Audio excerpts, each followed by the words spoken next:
ॐ सहनावतु सहनौ भुनक्तु सह वीर्यं करवावहै तेजस्विनावधीतमस्तु मा विद्विषावहै।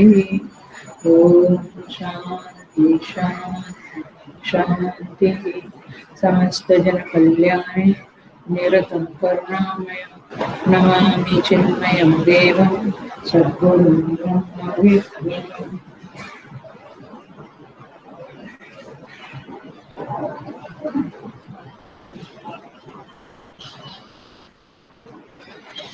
Okay. So I welcome you all with great love and great respect in this Sweta Sweta online satsang. हमारा द्वितीय अध्याय शुरू हुआ है। 5 मंत्र हो गए हैं, हम 3 मंत्र हुए हैं। अभी हम आगे चैंट करते हैं, नंबर 1 से ही चैंट करते हैं। युञ्जानः प्रथमं मनः तत्त्वाय सविता धियः अग्निर्ज्योतिर्निचाय पृथिव्या अध्या भरत युक्तेन मनसा वयं देवस्य सवितुः सवे सुवर्गेयाय सत्या। थर्ड मंत्र युक्त्वाय मनसा देवान् सुवर्यतो धिया दिवं बृहज्योति करिष्यतः सविता प्रसुवातितान्। युञ्जते मन उत युञ्जते धियः विप्रा विप्रस्य बृहतो विपश्चितः विहोता दधे वरुणा विदेक इन्मही देवस्य सवितुः परिष्टुतिः। युजे वां ब्रह्म पूर्व्यं नमोभिः विश्लोक एतुः पथ्येव सूरेः शृण्वन्तु विश्वे अमृतस्य पुत्राः आये धामानि दिव्यानि तस्थुः। अग्निर्यत्राभिमथ्यते वायुर्यत्राभिरुध्यते सोमो यत्रातिरिच्यते तत्र संजायते मनः।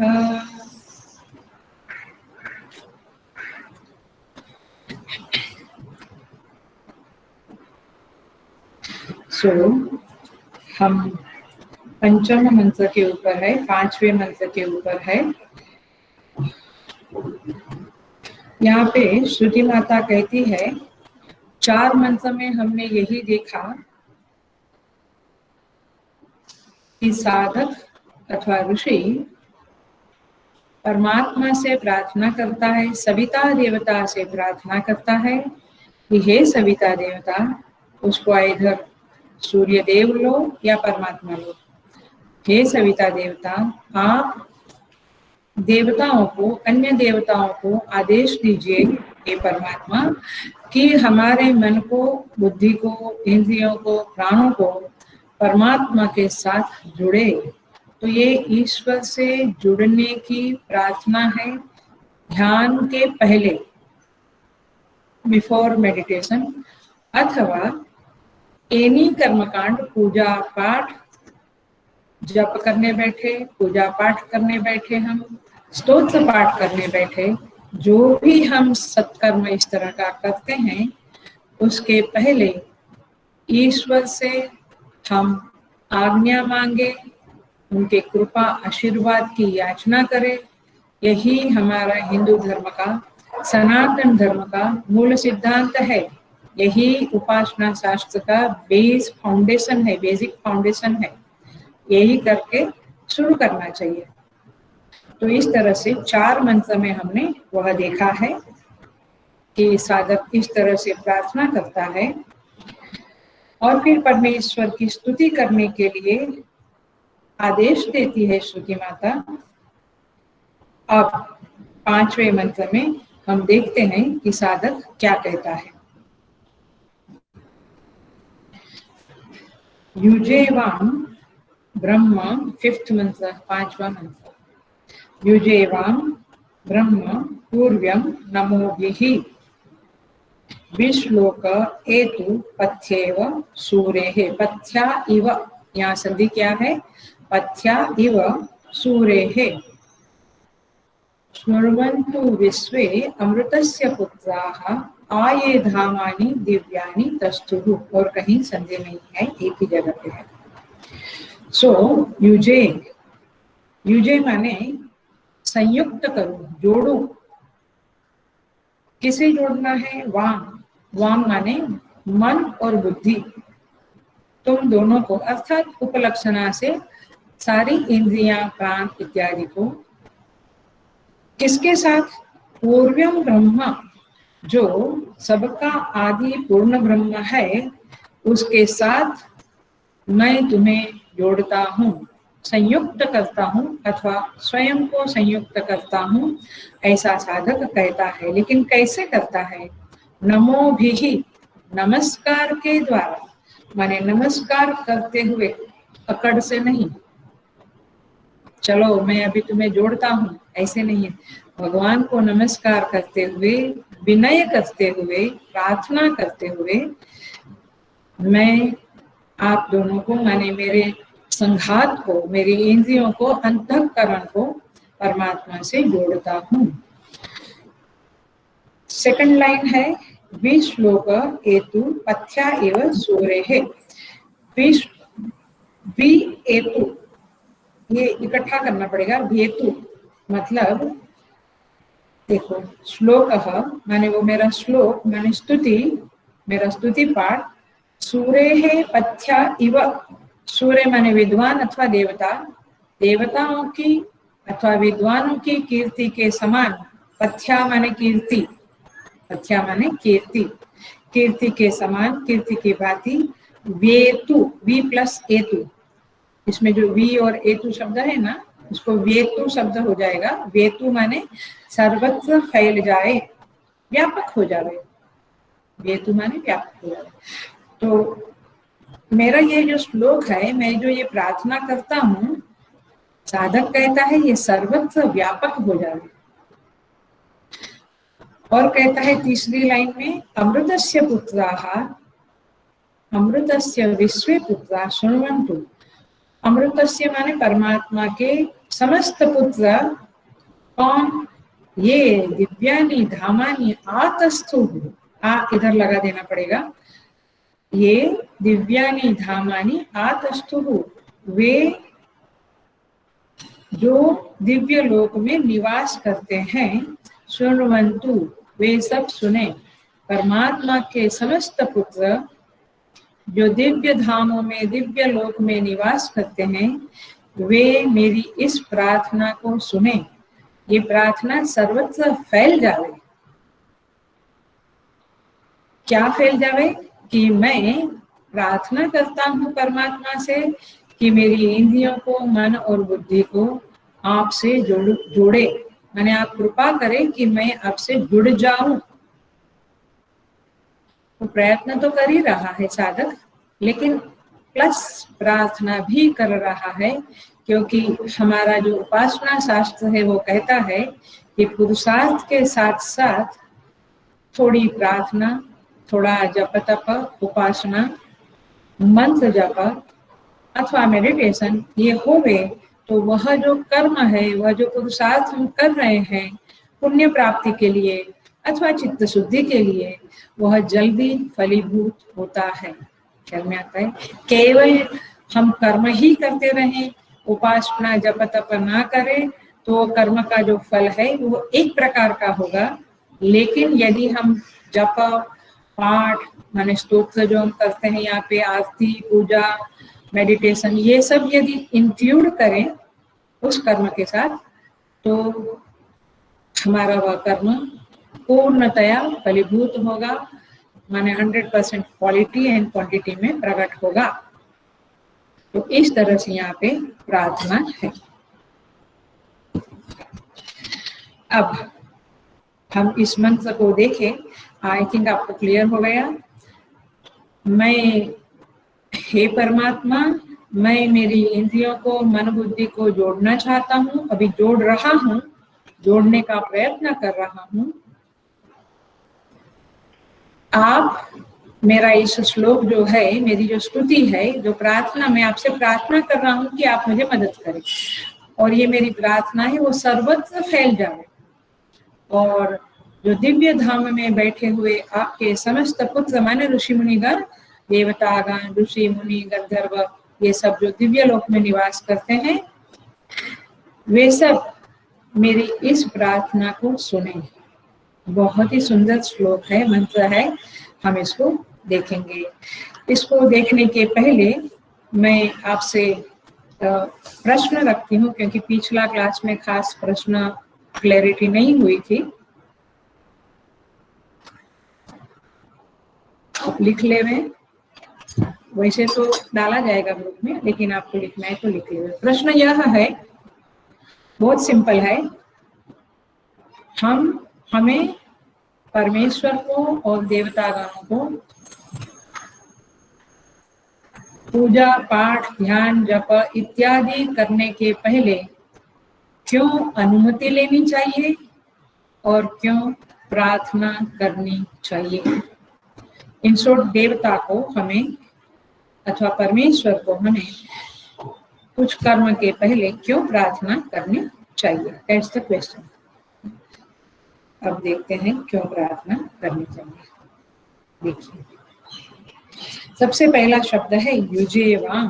बहुत ही सुंदर शब्द है, बहुत ही सुंदर शब्द है। इतना ही मंत्र के रूप में याद रख लो कि आप और हम जो कुछ करते हैं, मतलब पूजा, कर्मकांड, पाठ, सूर्य को अर्घ्य देते हैं, सत्कर्म करते हैं, दान करते हैं, कुछ पूजा का षोडशोपचार, पंचोपचार पूजा करते हैं, जप करने बैठते हैं, पाठ करने बैठते हैं, सामूहिक पाठ करते हैं, गीता पाठ करते हैं, विष्णु सहस्त्रनाम, जो भी आप पाठ करते हैं, अथवा ध्यान में बैठते हैं, उस समय में सबसे पहले परमेश्वर की आज्ञा लेनी चाहिए और उनसे प्रार्थना करनी चाहिए कि जिस लक्ष्य की प्राप्ति के लिए मैं यह कर रहा हूँ, उस लक्ष्य को मुझे आप प्राप्त करावें, और इसके लिए मेरी इंद्रियों को, मन बुद्धि को आपके साथ जोड़ देवे,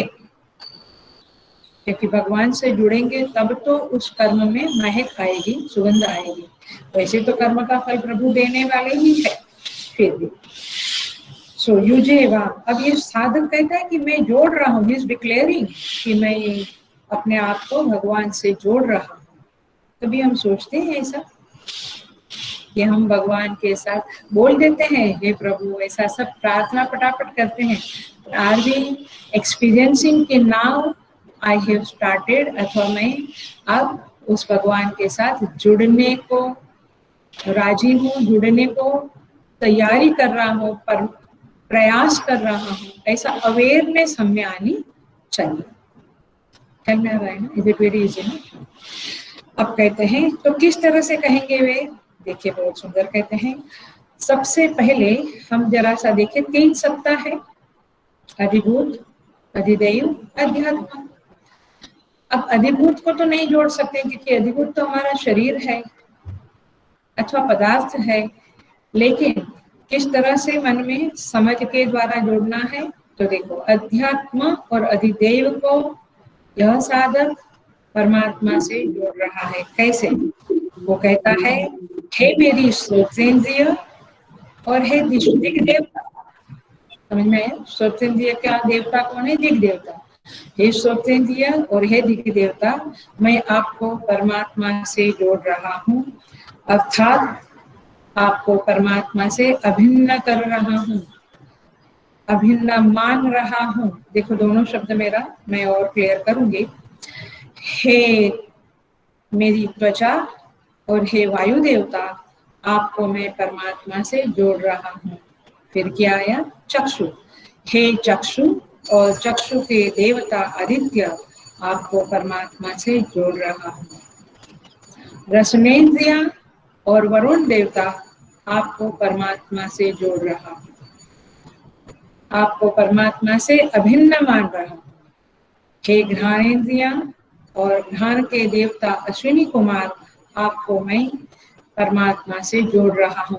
इस तरह से अपनी हर फैकल्टी है मेरे मन और चंद्र देवता, आपको मैं परमात्मा से जोड़ रहा हूँ। इस तरह से हर एक फैकल्टी 14 फैकल्टी है, 5 ज्ञानेन्द्रियां, 5 कर्मेंद्रियां और उनके 5 देवता, मन बुद्धि चित्त अहंकार उनके देवता। तो 14 फैकल्टी और 14 उनके देवता, इनको स्मरण करके सबसे प्रार्थना करके कि मैं आपको और मेरी ये इंद्रिया मन बुद्धि इत्यादि को परमात्मा से जोड़ रहा हूँ। क्यों ऐसा कहना पड़ रहा है?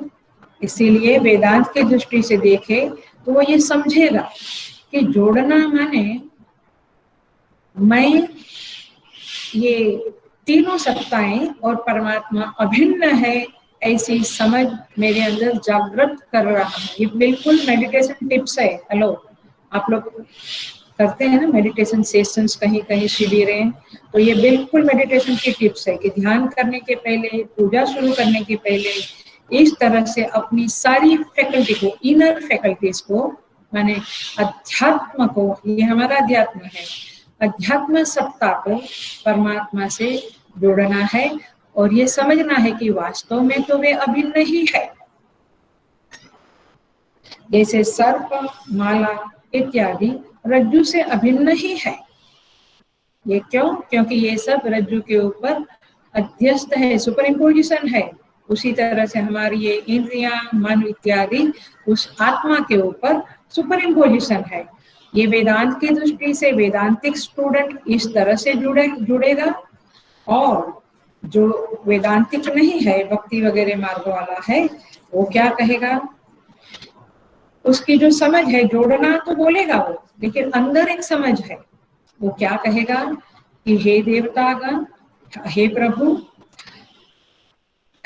ऐसी कृपा करें कि ये देवतागण मेरी इंद्रियों को, मेरे मन बुद्धि को बाहर के विषयों की ओर न ले जाए। जोड़ने का मतलब क्या हुआ कि ये बाहर न जाए, ये इंद्रियां मन वगैरह बाहर न जावे। और देवताओं को भी ये प्रार्थना करता है कि हे देवगण, जैसे दिग देवता को कहता है कि हे दिग देवता, मेरे कानों को बाहर की ओर ना ले जावे, मैं अंदर की आवाज सुनने में ही, अंतर्गान सुनने में मस्त रहूं। जैसे अग्नि देवता को कहता है कि आप मेरी जो वाग इंद्रिय है, मैंने बोलने की वाणी, मैंने शक्ति, वाणी शक्ति, आप मेरी वाणी को व्यवस्थित रखें। ऐसी पहले प्रार्थना करके फिर जब हम पाठ करते हैं अथवा जब करते हैं अथवा व्यवहार करते हैं तो वे व्यवस्थित रहते हैं। कई बार देखो, कई लोगों का हम देखते हैं पाठ में गलतियां होती है, और कई सधे हुए संगीतकार देखो, सधे हुए जो अपने अपने क्षेत्र में लोग हैं, वे एक भी मिस्टेक नहीं करते हैं। आप भीमसेन जोशी, मुझे बहुत ज्यादा नहीं पता, बट देखिए कहीं एक सूर में भी कहीं गलती नहीं होती है। क्यों? क्योंकि वाग देवता प्रसन्न है। उन्होंने वाणी के देवता के साथ, या सरस्वती या अग्नि देवता के साथ एक अनुसंधान कर लिया है, दोस्ती कर ली है अपनी भाषा में। तो इस तरह से यहाँ पे कहते हैं कि आप उन्हें बाहर की ओर न ले जावें, लेकिन मेरे अंदर अंदर की ओर ही अंतर्मुख करें, इंट्रोवर्ट करें। अर्थात कोई भी बाहर की शक्ति मेरे ध्यान में, मेरे पूजा पाठ में विक्षेप ना करे, ना अधिभूत, ना अध्यात्म, ना अधिदेव, कोई विक्षेप ना करे, ऐसी कृपा करें। हमने तो एक्सेप्ट ही कर लिया है कि हम पूजा करेंगे, कुकर भी बंद करेंगे, पूजा करेंगे, कुरियर भी लेंगे, मोबाइल भी लेंगे, देख तो लेंगे ही कि किसका फोन है, भले उठावे नहीं, कुछ भी विक्षेप के बिना अपनी एक सत्क्रियाएं हुए, सत्कर्म हुए, तब ये है सत्कर्म की मैंने पूजा पाठ ध्यान इत्यादि के सर्वोच्च फल पाने की युक्ति अथवा वो टिप्स है, tips for meditation, tips for highest result अथवा सक्सेस, जो भी बोलना है बोलो, ये मॉडर्न वर्ड्स है, बट आप समझ लो कि इससे हम जो चाहते हैं वो हम पूर्णतया प्राप्त होता है। चित्त शुद्धि चाहते हैं तो वो भी मिलती है। इसलिए इसको कहेंगे युजेवा, मैं जोड़ना चाहता हूँ। अब आगे बढ़ते हैं। नेक्स्ट कहते हैं पूर्व्यम ब्रह्म। पूर्व्यम शब्द का अर्थ है पहले। जो पूर्व में जो ब्रह्म है उसके साथ में जुड़ना चाहता हूँ। और कैसे? नमो भी, नमस्कार के द्वारा समझना। पूर्व्यम ब्रह्म का अर्थ मैं एक वेदांत की तरह से समझा रही हूँ, नहीं तो सिंपल समझना है कि सबसे आदि कारण जो है वो ब्रह्म। वेदांत को जरा सा टच करें। वैसे आजकल ज्यादा वेदांत है ही नहीं, इस अध्याय में वेदांत खास है ही नहीं, प्रार्थना ही प्रार्थना है, उपासना ही उपासना है। तो जैसे एक घट बना, घटाकाश बना, वहां घटाकाश है। एक मठ है, अपना एक जो मंदिर का कमरा है उसको मठ बोलेंगे, तो मठ में आकाश है, तो एक घटाकाश है, एक मठाकाश है। अब ये घटाकाश और मठाकाश, तो ये प्रार्थना जरा मैं लोअर में आके बोलती हूँ ताकि शायद आपको क्लिक हो जाए। तो घटाकाश और मठाकाश को यह हम जैसे एज इफ हम प्रार्थना करते हैं कि अब मैं घटाकाश को और मठाकाश को महाकाश के साथ जोड़ रहा हूँ। अरे बेटी, मतलब ये क्या हुआ? वो पहले से जुड़ा हुआ ही है। महाकाश ही घट की उपाधि के कारण मठाकाश बना, घटाकाश बना, उपाधि आई, तो अन्यथा तो वो एक आकाश ही था। अरे बेटी, ये कठिन जा रहा है? इजी है ना? ये घटा, तो एज इफ ये प्रार्थना है कि हे घटाकाश, हे महाकाश, मैं आप दोनों को महाकाश के साथ जोड़ रहा हूँ। तो ऐसा नहीं था। ऐसा कब था? जब घटाकाश नहीं था तो क्या था? महाकाश ही था। मठाकाश नहीं था तो मठ ही था। तो और जब ये दोनों नहीं रहेंगे, घट और मठ, तब भी क्या रहेगा? महाकाश। तो पूर्व में घट की उपाधि के पूर्व में, मठ की उपाधि के पूर्व में महाकाश ही था। वैसे ये जगत की सारी उपाधियां बनी अथवा जगत रूपी उपाधि बनी, ये सृष्टि बनी, उसके पहले कौन था? जो था उसे क्या कहते हैं? ब्रह्म। ख्याल में आ रहा है? उसे ब्रह्म कहेंगे। इमेजिन करो कि सृष्टि के पहले जब कुछ भी नहीं था, तब वे इदम अग्रे आसित ऐतरेय में कहते हैं, तो पहले वो जो था उसका नाम ब्रह्म है और वही था केवल। तो इस तरह से ये ब्रह्म के साथ जुड़ना, जब आप बोलते हो हे परमेश्वर मैं आपसे जुड़ता हूँ, तब आपके चित्त में ये चीजें आनी चाहिए।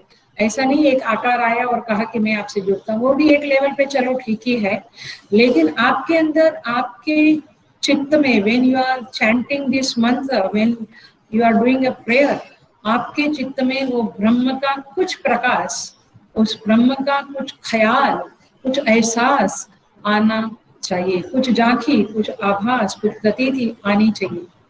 Are you getting? तब जाके ये प्रार्थना एकदम सॉलिड बनती है, अथवा कहो कि वो इफेक्ट करती है। सो इसको कहेंगे पूर्व्यम ब्रह्म। अब कहते हैं नमो भी। नमो भी का अर्थ होता है ईश्वर प्रणिधानादि भी।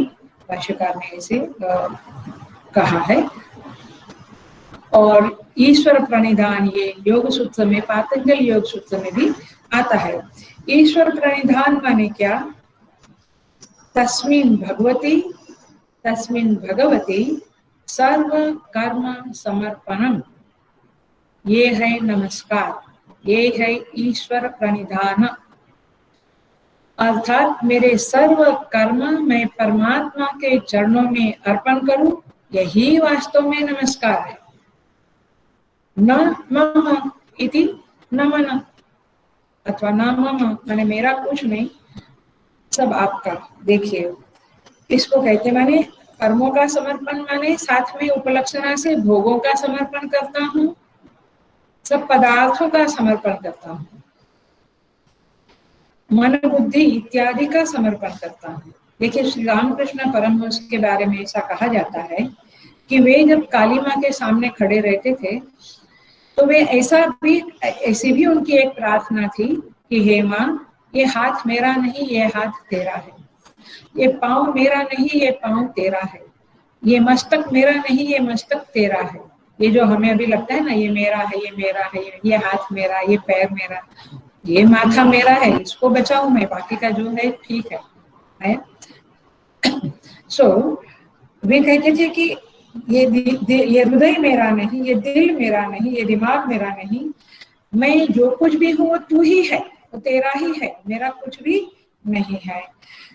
तो इस तरह से जब आप ऐसा कहते हो तो फिर आपके अंदर फल की आशा रहेगी ही नहीं, क्योंकि आपके हाथ में कर्म किया, बट वो तो आपने माना कि काली माँ का है, तो कैसे फल की आशा रहेगी। तो इस तरह से ये लोग फल से मुक्त होते हैं, फिर धीरे धीरे अपने मन और बुद्धि से भी मुक्त होते हैं।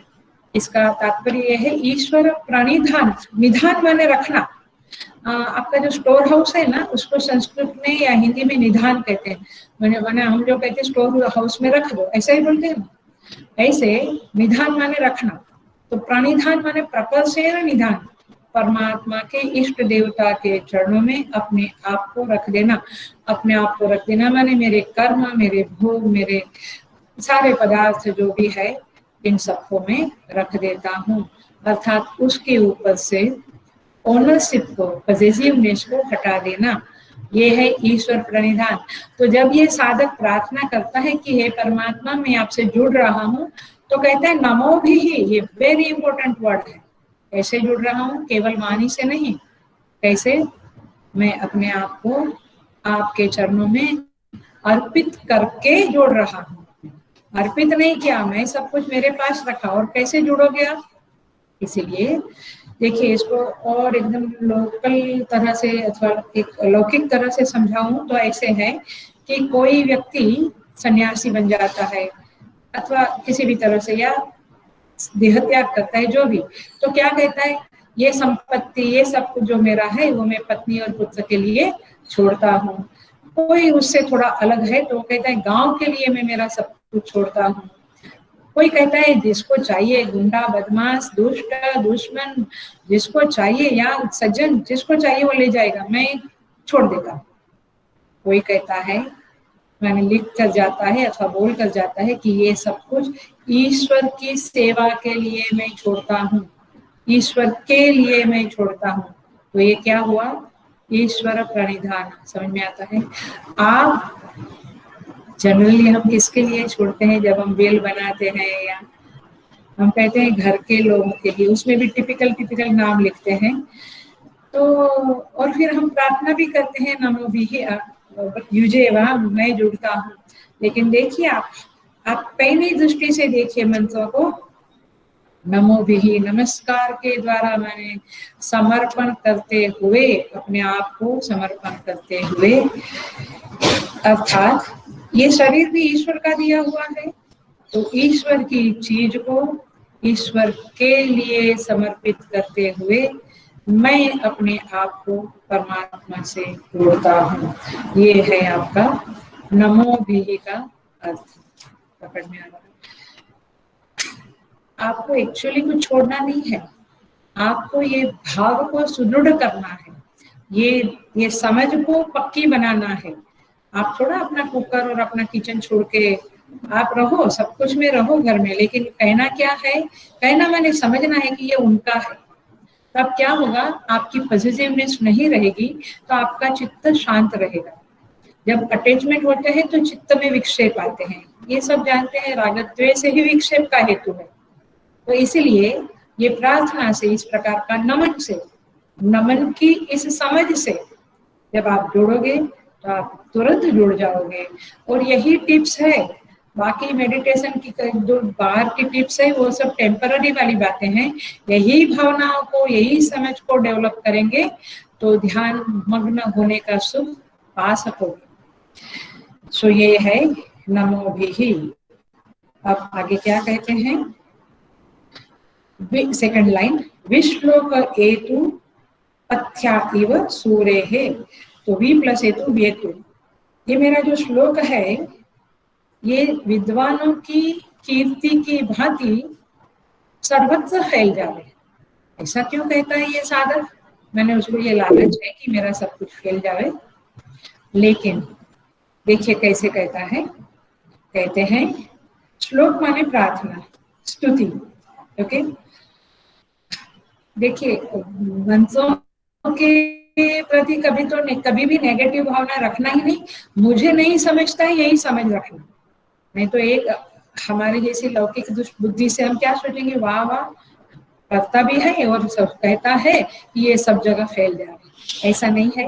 मंत्रों को तो आचार्यों की कृपा से, गुरु परंपरा से ही समझना चाहिए, तब भी जाके वह बुद्धि में यथार्थ प्रकाश डालेगा। सो श्लोक माने प्रार्थना, स्तुति, ये सारे विश्व में फैल जावे। इसका अर्थ ये है कि सब सर्वत्र सृष्टि में मैं ये जो जोड़ रहा हूँ ये फैल जावे, अर्थात संसार में सब लोग यही समझे कि मन और बुद्धि को यदि जोड़ने की कोई जगह है, जोड़ने के कोई योग्य है, तो केवल परमात्मा ही है। ये बात जगत वालों को समझ में आवे, साधकों को समझ में आवे कि जोड़ने योग्य केवल परमात्मा है, पिज्जा और आइसक्रीम नहीं है। वो मिले तो खा लो, लेकिन उसका चिंतन वाली जो बात है ना, वहां मैं रोक लगवाना चाहती हूँ। मैं जो कन्वे करना चाहती हूँ वो यही है, आचार्य लोग जो कहना चाहते वो यही है कि चिंतन में वो चीजें ना रहे। When you experience, जब आप भोग करते हैं करो, लेकिन चिंतन में ना रहे।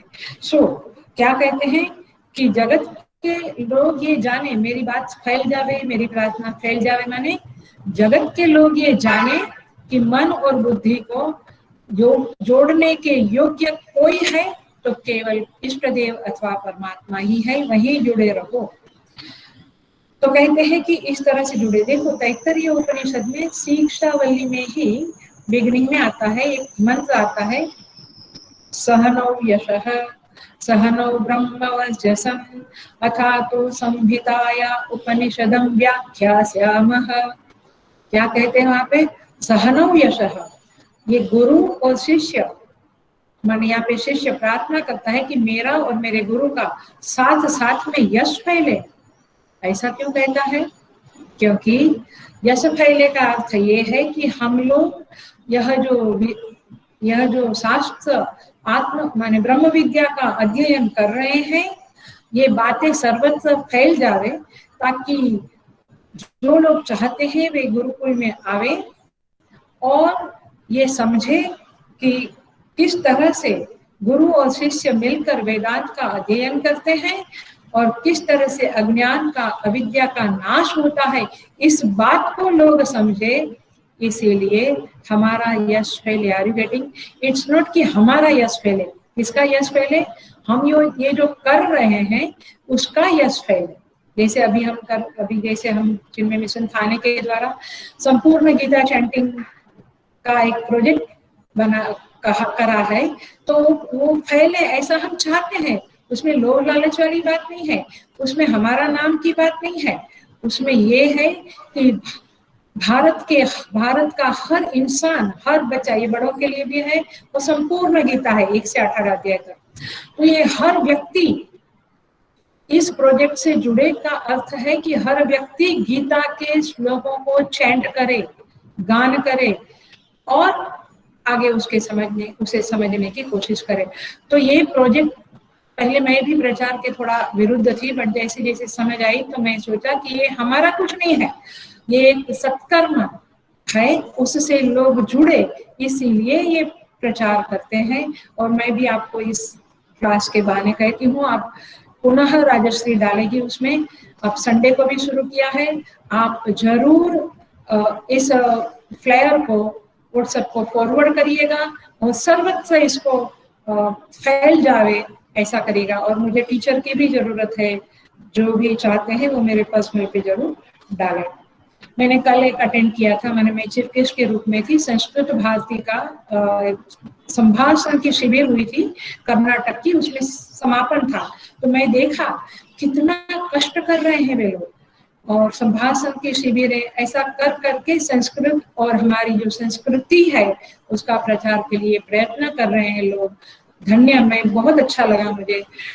तो मतलब कि ये फैले, इसका अर्थ यही है, यश फैले का अर्थ ये है कि ये सीखने के लिए, संस्कृत सीखने के लिए, हमारे शास्त्र सीखने के लिए, गीता चैंटिंग सीखने के लिए लोग प्रवृत्त हुए, यही इस शब्द का अर्थ है। विश्लोक एतु पथ्येव सूरे है, विद्वानों की कीर्ति की भांति, पथ्य माने कीर्ति, विद्वानों की कीर्ति की भांति मेरा ये श्लोक, मेरा ये प्रार्थना फैल जावे, ताकि लोग जाने कि इस तरह से प्रार्थना करनी होती है, इस तरह से गुरुकुल में गुरु और शिष्य साथ में बैठकर वेदांत का अध्ययन करते हैं और अविद्या का नाश करते हैं। ये बातें समझ में आवे, इसीलिए ये गीता चैंटिंग भी इसीलिए है कि हमारी चित्त शुद्धि होवे। सबसे पहले तो चित्त शुद्धि होवे, संस्कृत के इस परमात्मा के वचन को चैंट करते हुए, गान करते हुए हमारा चित्त शुद्ध होता है। अस्तु, तो इस तरह से पथ्या एवं सूराः। दूसरा यह भी अर्थ है कि जैसे सत्पुरुष होता है, अच्छे लोग होते हैं, वे जिस मार्ग पे चलते हैं, पथ्य माने रास्ता भी, सन्मार्ग में चलते हैं, तो उसका यश फैले, क्योंकि वे सत्य बोलते हैं, अहिंसा का पालन करते हैं। ये जो सन्मार्ग पे चलते हैं, ये बातें फैले, ताकि लोग उस मार्ग पे चलने की कोशिश करें। पता ही नहीं तो कहाँ से कोशिश करेंगे। तो इसीलिए ये जो सन्मार्ग में चलने वाले हैं, उनका यश फैले। और इस तरह से केवल हमारा मन और इंद्रिय भगवान में लगाने वाला न होवे, बल्कि सारी सृष्टि के लोगों के मन को, बुद्धि को परमात्मा में लग जावे, ऐसी इसके पीछे भावना है, प्रार्थना है। ऐसी प्रार्थना है, मैंने मैं ही सुख प्राप्त करूं, ये पाठ करके ऐसा नहीं, सभी लोग ये करें, ऐसी भावना होनी चाहिए। और ऐसी भावना है तो आप जरूर व्हाट्सएप को फॉरवर्ड करेंगे। और वैसे तो 200-250 लोग हो गए हैं 10-15 दिन में, लेकिन या 1 महीने में, लेकिन जरूर हम करेंगे। आगे बढ़ते हैं। पथ्या एवं सूरे है। पथ्या शब्द का अर्थ है संस्कृत में अथवा आयुर्वेद में हरितकी, हरड़, सुना है? हरड़, हरडे मनता गुजराती में हरडे कहिए छे आपने। तो वो हमेशा पथ्या ही होती है, माने कुपथ्य कभी नहीं होती। कदाचित कुप्यति माता न कुप्यति हरितकी, ऐसा आयुर्वेद में कहते हैं। अर्थात कि वो रक्षा करती है, वो पेट में जाकर वायु को शांत करती है, त्रिफला में मिलकर आंखों को अच्छा करती है, रुद्र त्रिफला को पानी बना के आंखों में छाटने से आंखें अच्छी रहती है, इत्यादि। तो जो आयुर्वेद को जानने वाला है वो पथ्या का सेवन करता है। वैसे हमारा ये जो स्तुति पाठ है, हमारा जो प्रार्थना है, वो पथ्य है। पथ्य माने सरल है और सबका कल्याण करने वाली है। इसीलिए आप इस तरह से, हे प्रभु, हमारी इस प्रार्थना को विद्वानों की कीर्ति की भांति फैल जावे, ऐसा आशीर्वाद दीजिए। आपको नहीं लगता है बहुत सुंदर है? वेदांत में, माने वेदांत में, उपनिषदों में कैसी प्रार्थना की है, ऐसे तो हम भी कर ही रहे हैं, but these mantras are giving you so much awareness that how a prayer should be and what should be the vision behind it, उसके पीछे दृष्टि क्या होनी चाहिए, ये हमें बताते हैं। आगे कहते हैं, शृण्वन्तु विश्वे अमृतस्य पुत्राः आये धामानि दिव्यानि तस्तुः। ये अमृत, हे परमेश्वर के पुत्र, अमृतस्य पुत्राः, समस्त पुत्र लोग जो दिव्य धाम में निवास करते हैं, वे इस बात को, हमारी प्रार्थना को सुने। अरे ये तो ऐसा कहते हैं क्या, अभी सारे विश्व में यश फैले, वो तो बात हमें समझ में आई। अब कहते हैं कि आप लोग भी मेरी प्रार्थना को सुनो।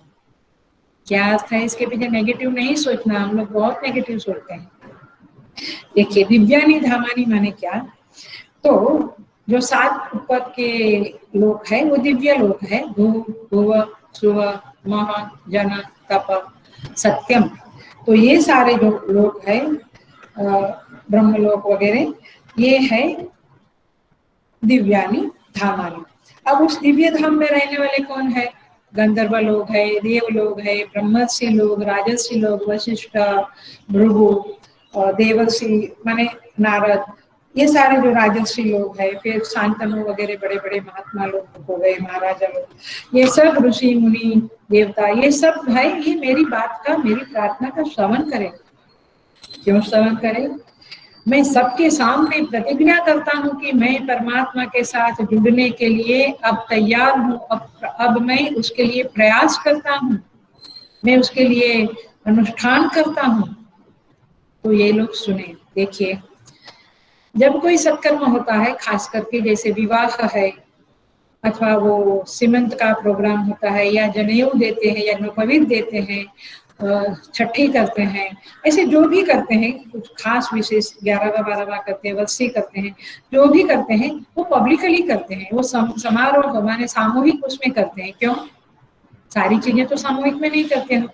क्यों? क्योंकि तब फिर लोगों को खिलाते पिलाते और डिक्लेरेशन होता है कि 7वां महीना है, या बेटे का जन्म हुआ है, बेटी का जन्म हुआ, इत्यादि इत्यादि।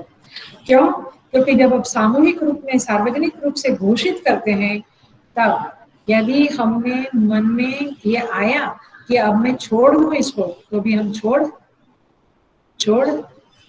नहीं सकते, क्योंकि हमने, और इसीलिए मैं जो बार बार हमेशा कहती रहती हूँ, कल भी किसी को बहुत समझाया आधा घंटा, कि आप संकल्प लेके करो, ये पूजा पाठ जो भी करो संकल्प लेके करो। ऐसा नहीं कि 1.25 लाख का अनुष्ठान लिया वही संकल्प करना, रोज मन में संकल्प ले लो, अथवा बड़ा का कार्य करते समय तो लो ही लो, क्योंकि हम परमात्मा से फिर कमिट कर लेते हैं। ये डिक्लेरेशन, ये जो अभी ये साधक भी जो डिक्लेरेशन कर रहा है वो क्या है? कमिटमेंट है। एक बार आप घोषित कर देंगे, जब हम जल लेते हैं तो परमात्मा के सामने घोषित करते हैं कि मैं 1.25 लाख मंत्र करूंगा, 1 साल में करूंगा, रोज इतनी माला करूंगा, इत्यादि। लेकिन आप जो भी करें सत्कर्म, आप परमात्मा से माने कमिटमेंट करें, घोषित करें, डिक्लेरेशन करें, तो क्या होता है? आप पीछे हट नहीं कर सकते। आया है? फिर कई मुझे कहते नहीं मैं तो ऐसे ही करता हूँ। मैं कई बार समझाती हूँ। आई थिंक मेरे साथ जो क्लास वाले लोग हैं यहाँ के, वो सब अभी तो पक्का हो गया है कि कुछ भी कर्म, सत्कर्म बिना संकल्प के नहीं करना। तो यहाँ यही बात है कि आप सुने का मतलब है कि आप सुने कि मैं ये प्रयत्न करने जा रहा हूँ, अर्थात कि अब मैंने दिव्य धामों के अमृतस्य पुत्रों को कह दिया, अब मैं कैसे पीछे हट कर सकता हूँ? ये उसके पीछे आपकी क्या बोलेंगे, आपकी पॉजिटिव थिंकिंग ये है, और यही बात सच है। तो प्रतिष्ठा का भय है, इसलिए हम पुनः उस रास्ते से हट नहीं पाएंगे, क्योंकि हम सबका अनुभव है कि हम कुछ दिन जल्दी उठते हैं ब्रह्म मुहूर्त में, कुछ दिन हम 11 माला कर लेते हैं, और फिर हमारी गाड़ी थोड़ी पाटे से उतर जाती है। लेकिन आपने देवताओं को कह दिया, आपने दिव्य धाम में रहने वालों को कह दिया कि ये मैं संकल्प करता हूँ कि मैं ये करूंगा, फिर आप पीछे नहीं हट सकेंगे। इसलिए आप समझे, संकल्प की बहुत बड़ी महिमा होती है। तो इस तरह से इस मंत्र को यहाँ पे बहुत सुंदर तरह से कहा गया है। और मैं जो प्रश्न दिया है वो भी इसी प्रकार का है कि क्यों कहे, उसमें बहुत सारे पॉइंट्स भी आ सकते हैं। तो यहाँ पे इस मंत्र का फिर से एक बार संस्मरण करें। युदेवां ब्रह्म पूर्व्यं नमोभिः। मैं उस आदि कारण ब्रह्म को नमस्कार करते हुए अपनी ये जो मन बुद्धि इंद्रिया इत्यादि है उसको परमात्मा के साथ जोड़ने का प्रयास करता हूँ, संयुक्त हो रहा हूँ, संलग्न हो रहा हूँ। I am trying to get connected with lord. चलो, और मेरा ये जो है ये जुड़ना है अथवा जुड़ने का संकल्प है, उसकी कीर्ति विद्वानों की कीर्ति की भांति फैल जावे, माने सब जाने कि जोड़ने जैसी चीज परमात्मा ही है। और देवतागण जो दिव्य लोक में रहने वाले ऋषि मुनि गंधर्व देव सब लोग जो है, वे जो नोबलर सोल्स है, वे सब जाने कि मैं ये कर रहा हूँ, अर्थात कि मैं आपके साथ कमिटमेंट करता हूँ कि मैं इस तरह से जुड़ रहा हूँ। अब पहले तो उसने कहा कि भगवान मुझे जोड़ो 4 मंत्र में, 3 मंत्र में। फिर चौथे मंत्र में स्तुति आदेश करती है कि आप परमात्मा की महिमा को समझे, गाएं, पाठ करें। और ये 5वें मंत्र में कहता है साधक की ओके ओके अब मैं जुड़ रहा हूं। अब देखिए 6ठे मंत्र में क्या आता है। 6ठे मंत्र में कहते हैं अग्निर्यत्र अभिमथ्यते, जहाँ पे अग्नि का अभिमंथन होता है। यहाँ पे हम इस तरह से भी आचार्य शंकराचार्य जी ने उसका ये भाष्य में कहा है कि इस तरह से भी ले सकते हैं कि जिस स्थिति में परमात्मा रूप अग्नि से हम ओंकार के जप और ध्यान द्वारा जुड़ते हैं, अर्थात हम जप और ध्यान करते हैं परमात्मा का, जिस स्थान में, जहाँ, ये मुख्य यत्र माने स्थाना भी माने स्थान को सूचित करता हुआ ये शब्द है यत्र, जहाँ, समझ में आया। तो यत्र अग्नि अभिमथ्यते, जहाँ पे अग्नि का मंथन होता है अथवा जहाँ पे परमात्मा के लिए ओंकार का जप होता है। एक दूसरा वायुर्यत्र अधिरुध्यते, वायुर्यत्र अधिरुध्यते अर्थात जहाँ पे एक तरफ ऐसे लो और फिर उसका माने ये वाच्यार्थ लो, फिर लक्ष्यार्थ भी लेंगे। वाच्यार्थ ये है कि प्राणायाम के द्वारा हम वायु का निरोध करें, माने कि कुंभक में जितना हो सके उतना रहे। वायु यत्र, यत्र माने जहाँ वायु का निरोध होता है।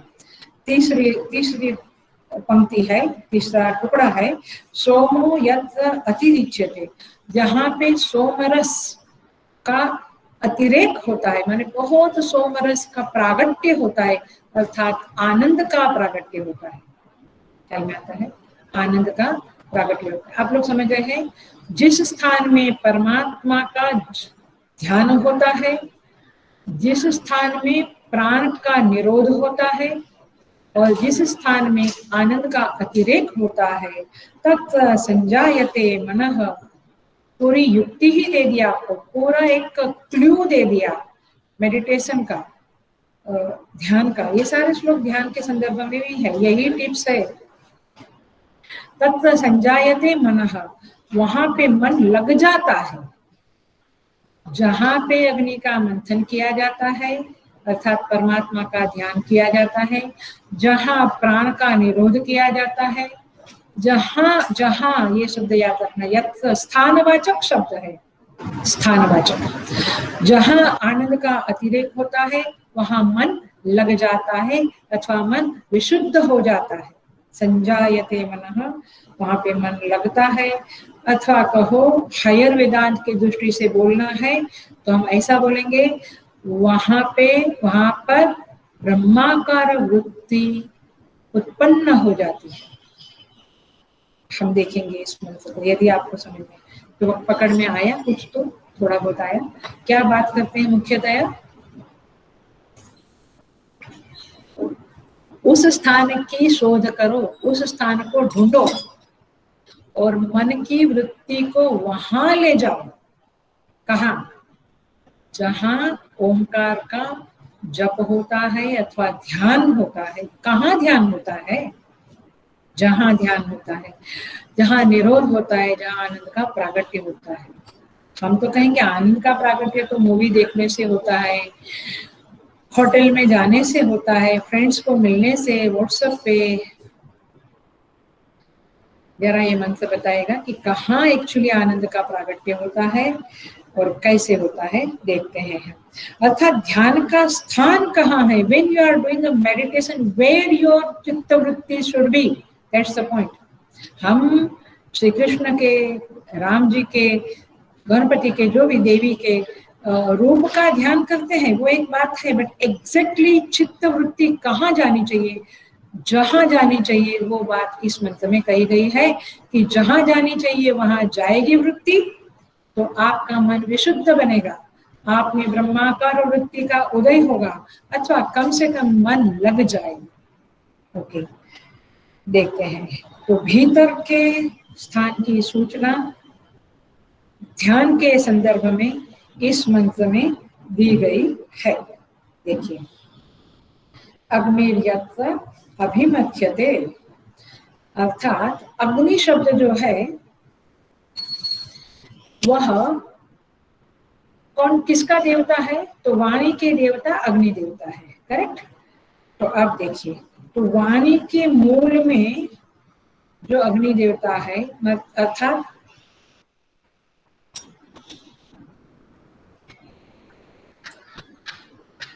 बहुत अटेंशन देना, मैं क्या बोल रही हूँ। अर्थात वाणी के देवता कहाँ से वाणी को बोलने की प्रेरणा कर रहा है? कहाँ से? स्थानवाचक। Again please be very attentive, very attentive, ध्यान दीजिएगा।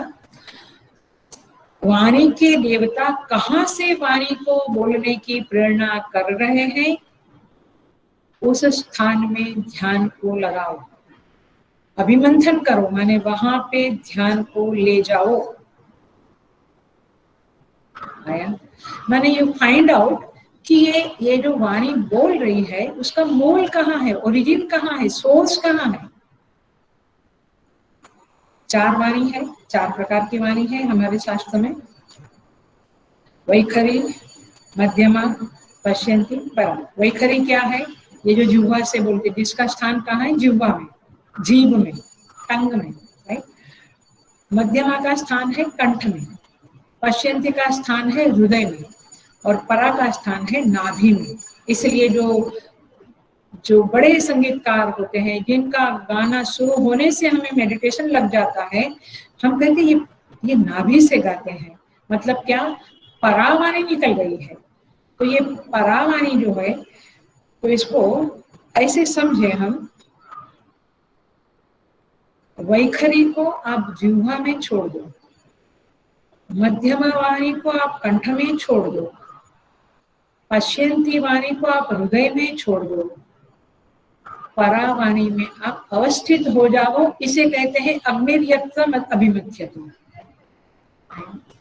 माने जो परावाणी है, नाभि में से निकलने वाली, ऋषि मुनि जो आशीर्वाद देते थे वो नाभि में से उनकी वाणी निकलती थी, तब वो सत्य होती थी, क्योंकि वहां पे सत्य परमेश्वर विराजमान है। तो उस स्थान से उसमें अवस्थित हो जाओ, परापाक में आप अवस्थित हो जाओ। इसको कहेंगे अग्निर्यत्र। शब्द इंपॉर्टेंट है। आपको ये मेडिटेशन की अलग टिप है, टिप माने टेक्निक है, युक्ति है, प्रक्रिया है, कैसे हम ध्यान लगाएं। तो ध्यान करते समय कहाँ से, अच्छा मैं बताऊं, चलो आपको थोड़ा और क्लियर करूं। वैखरी तो हमें समझता है कि जो मैं अभी बोल रही हूँ आप सुन रहे हैं। एट द सेम टाइम आपके बैक के माइंड के बैक में, मन के पीछे कुछ आपकी वाणी चल रही है ना। अभी यहाँ मैसेज भी कुछ आया था, तो इसका मतलब है कि कान सुनता है लेकिन मन के अंदर पीछे कुछ चल रहा है। उसको क्या कहेंगे? मध्यमा वाणी अथवा पश्यंती वाणी। तो ये जो वाणी है सारी, वो कहाँ से उठती है, उसका सोर्स कहाँ है, वहां चित्तवृत्ति को ले जाओ। एक बार आप वहां ले जाएंगे, क्या फिर चित्तवृत्ति सृष्टि के, संसार के पदार्थों में दौड़ सकेगी? यदि रोज रोज का अभ्यास हो गया तो ये जल्दी से बाहर नहीं जाएगी। अभी जो हम कहते हैं ना, मन चले जाता है, क्योंकि आपने उस वाणी का मूल तक आप गए ही नहीं। आप ओम नमः शिवाय बोलते हैं, बट वो जो जप की वाणी है, वो जो मंत्र की शक्ति है, मंत्र के देवता है, उसके सोर्स तक जाना चाहिए।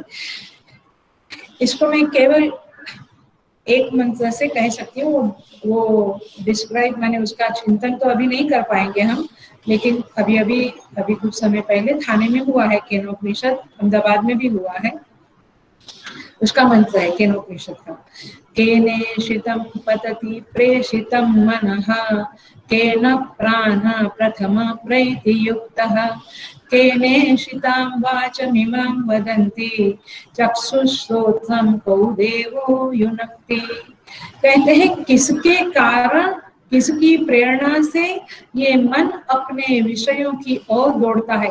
तो जो प्रेरणा देने वाला जो है वहां चित्त वृत्ति को ले जाइएगा। आ रहा है पकड़ में? चित्त वृत्ति जब उधर जाएगी तब थोड़ी अंदर जाएगी, तब उसको बाहर जाने में बहुत ज्यादा रुचि नहीं होगी, अथवा वो जल्दी जल्दी बाहर नहीं जाएगी। सो वहां कहते केने शितम पतति प्रेषितम मनः केन प्राण प्रथम प्रयुक्त। ये प्राण जो हमारे चलते हैं किसके आदेश से चलते हैं, किसकी प्रेरणा से चलते हैं? किसकी प्रेरणा हुई तो बंद हो जाते हैं। चक्षुस्तोत्रम को देवो युनक्ते, ये आंखें, ये वाणी, ये सब किस देवता के साथ जुड़कर अपने आप को मैनिफेस्ट करते हैं। ये प्रकट, ये आंख देखने का कार्य करती है, वो आंख में विषय जुड़ता है किसकी प्रेरणा से?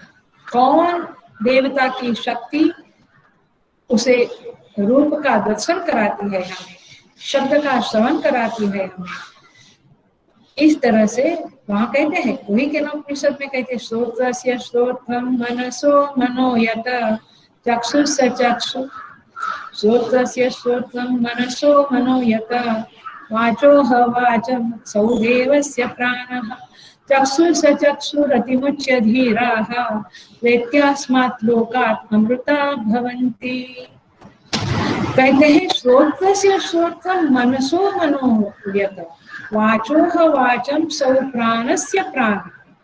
वो कान का भी जो कान है, मन का भी जो मन है, प्राण का भी प्राण, वाणी की भी वाणी, चक्षु का भी चक्षु जो है, उसको जानकर चक्षु से चक्षुर अतिमुच्य धीराः प्रत्यास्मात् लोकात् अमृता भवन्ति। ये जान लिया, वहां स्थिर हो गए, तो वहीं आप जुड़ गए और फिर मुक्त हो गए। वेद्यास्मात् लोकात् अमृता भवन्ति, ये अमृत बन गए। तात्पर्य समझ में आ रहा है?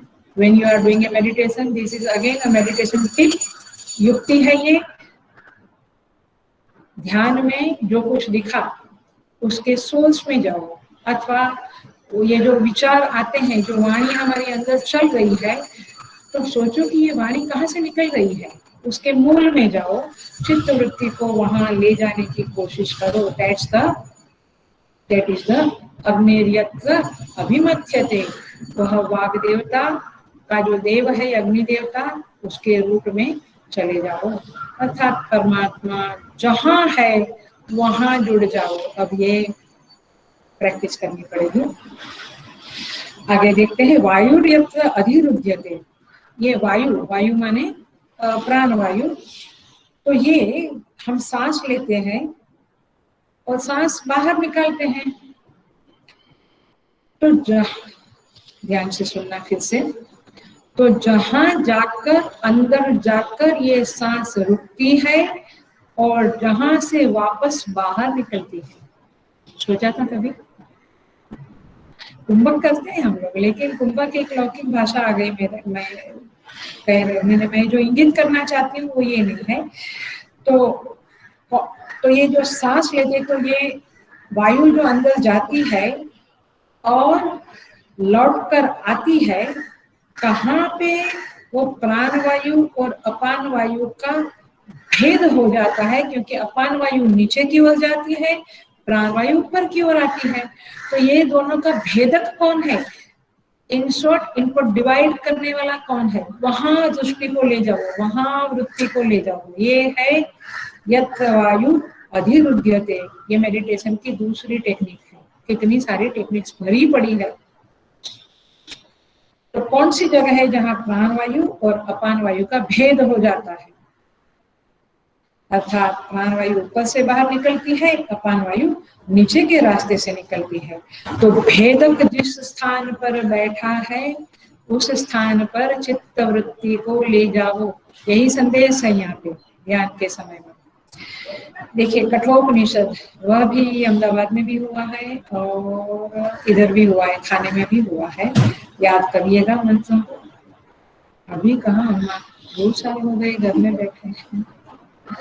ठीक है, वहाँ कहते हैं कठोपनिषद में 223 सेकंड अध्याय, सेकंड वाली, तीसरा मंत्र। ऊर्ध्वं प्राणं पुण्ययति अपानं प्रत्यगस्यति मध्ये वामनं आसीनं विश्वे देवा उपासते।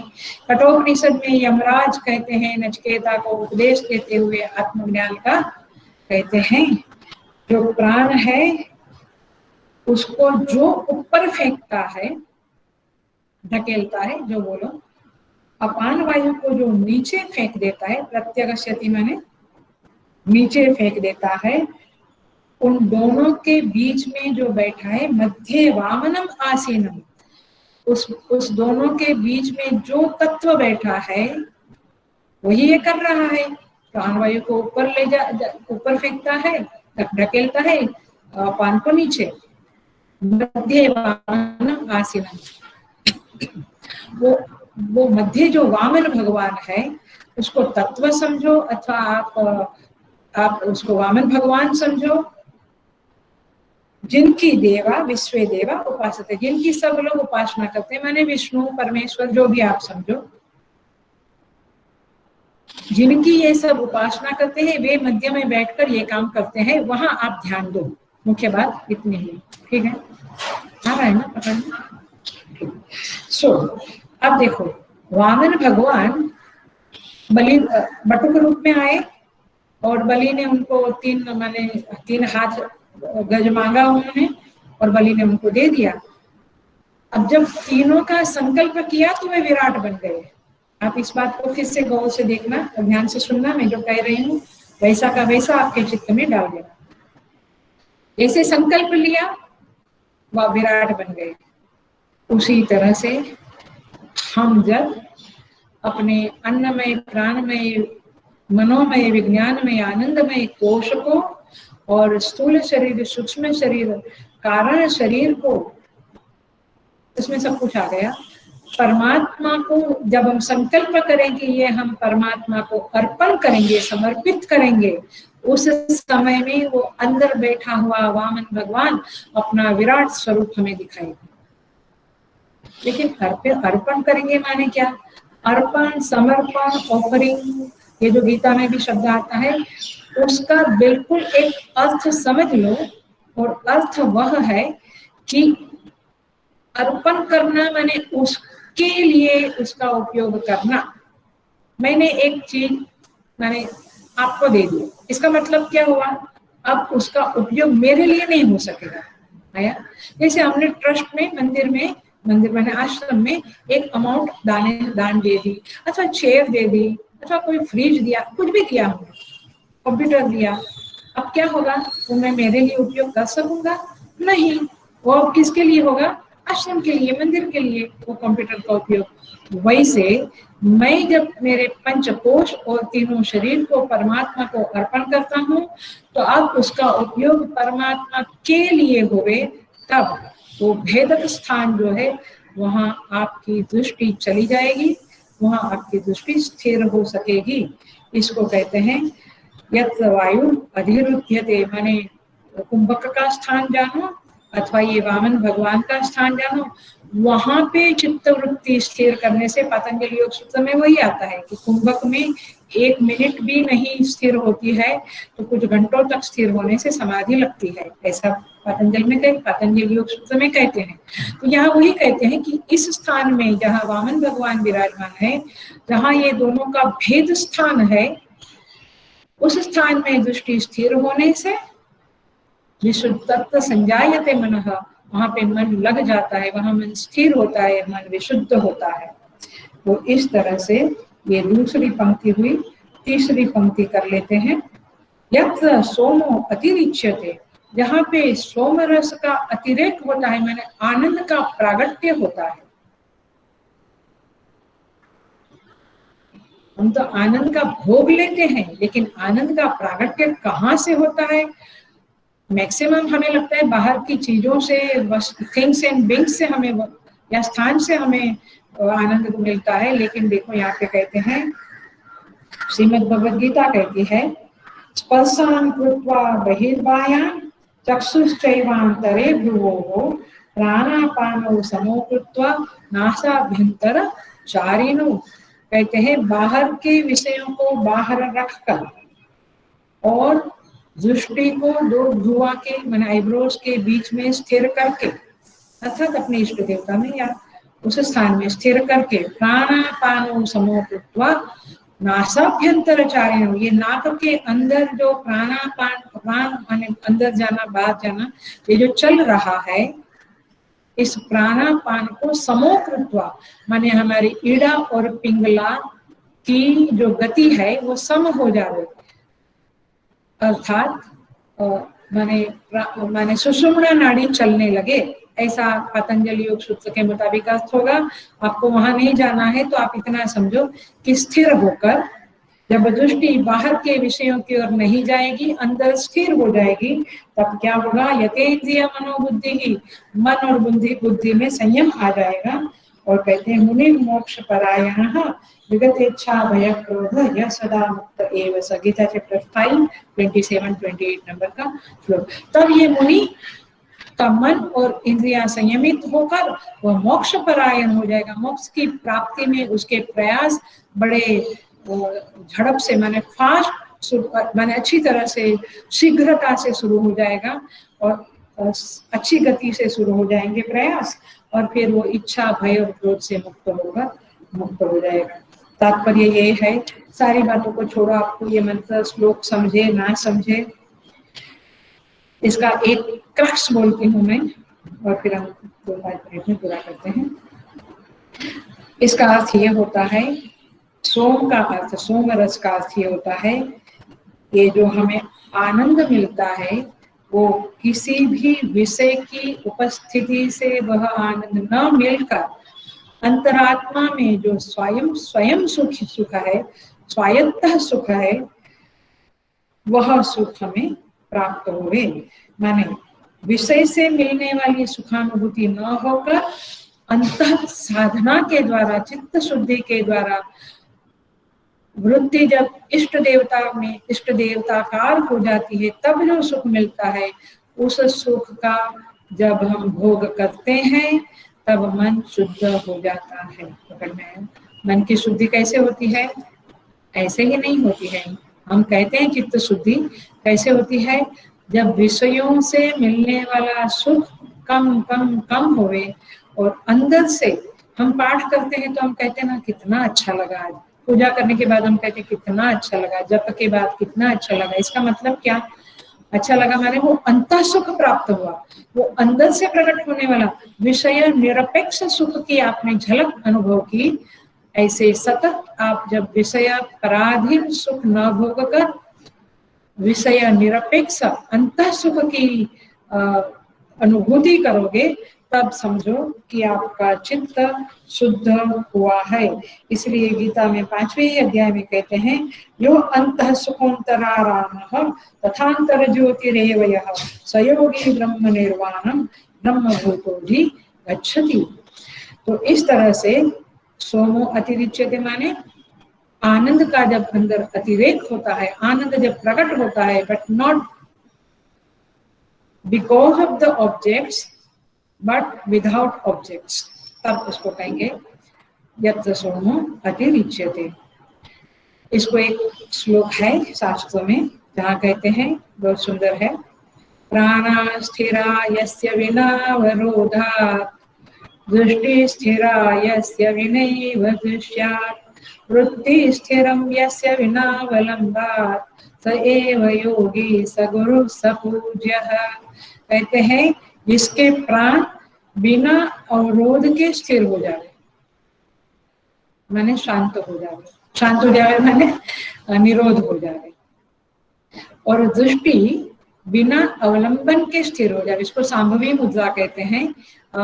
कश्मीर शैविज्म में इसको सांभवी मुद्रा कहते हैं। मैंने बाहर देखते हुए भी वो अंदर कुछ देख रही है और वो बिल्कुल देख रही है और वहां स्थिर हो गई है। सांभवी मुद्रा, वो शंभु में, वो शंकर में, वो शिव में स्थिर हो गई है। ऐसे हमारी भी बुद्धि स्थिर, हमारी भी वृत्तियां कभी कभी स्थिर होती है अन्य अन्य पदार्थों में। बाहर बात कर रहे हैं, अंदर कहीं और स्थिर होती है। Do you experience that? Yes, बहुत हम एक्सपीरियंस करते हैं।